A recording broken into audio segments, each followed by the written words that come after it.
Say your prayers, people of Boston, because your city's about to get wrecked!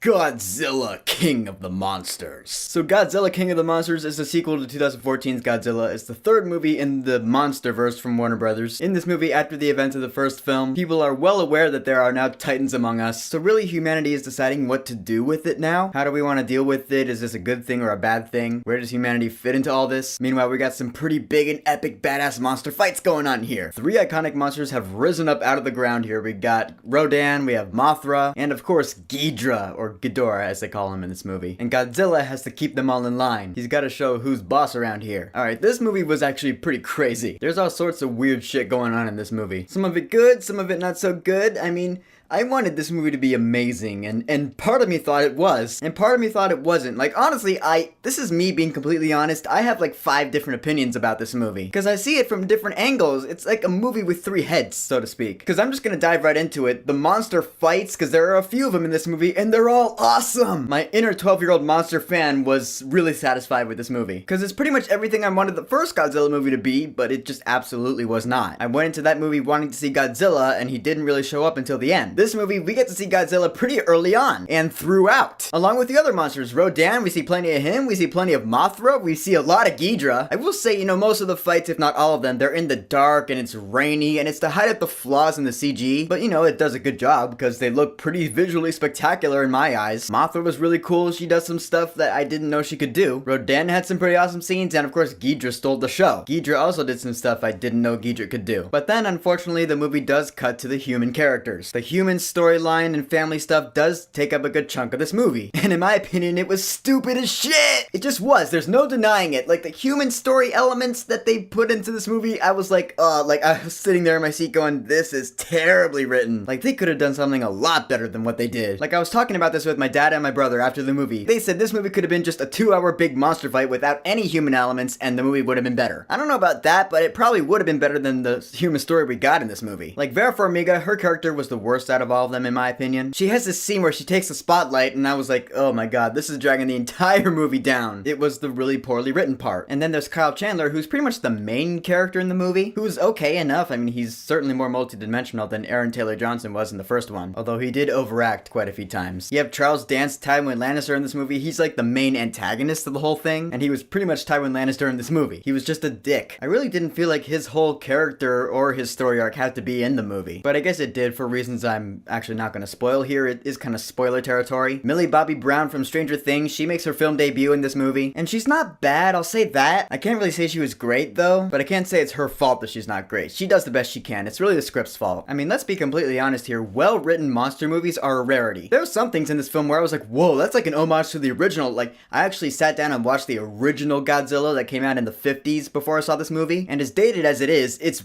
pretty good, actually. So there were things in this movie I noticed where I was like, whoa, that's like a straight homage to the original Godzilla. Like, Ken Watanabe's character is in this film. His character is named Serizawa. Serizawa was a character in the original Godzilla, and I actually really liked him in this movie. His character has a big role to play in this one, and I thought it was that was probably the most well-written part of this entire movie, aside from the fights, if those were actually written. Dialogue-wise, his character was the best, actually. Well, kind of. He still had some hammy lines. Among the throwbacks to the original Godzilla are actually some in the music. Bear McCreary wrote the score to this film, and it's awesome because he does bring back the original theme from the original Godzilla film. He revamped it, and it sounds great. He added some Japanese male choir chanting in there. It sounds really cool. I'll put a link below to it if you want to hear it. So yeah, in the end, this movie was certainly kind of a mixed bag, but again, I have like several different opinions on the film depending on how you want to see it. I went into this movie wanting one simple thing: to see big monsters fight big monsters and have fun watching monsters fight monsters. Did I get that?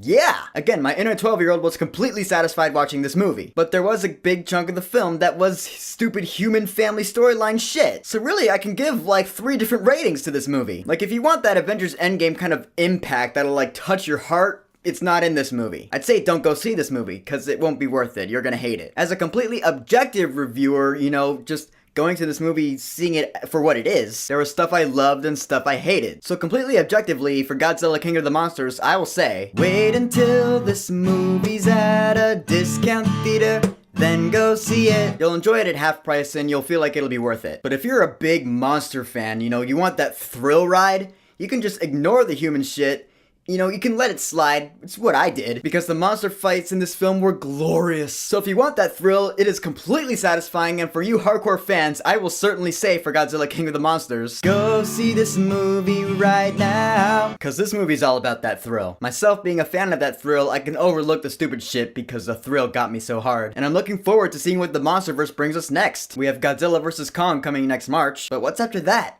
I want to know. I'm curious as to what they have planned. And also, just a little trivia here. Back in the 50s when the original Godzilla was released, it was released in 54 in Japan, and it didn't come over to the US until 2 years later. And the version we got over here was actually heavily re-edited with new scenes added with an American actor named Raymond Burr, and the film actually went under the title Godzilla King of the Monsters. That's the version I watched before seeing this one, because that's the one my dad grew up with. But it was pretty good. So Godzilla King of the Monsters, the new one. Have you seen it? What did you think about it? Which one of my ratings would fit best for your opinion? Whatever you think, go ahead and leave a comment.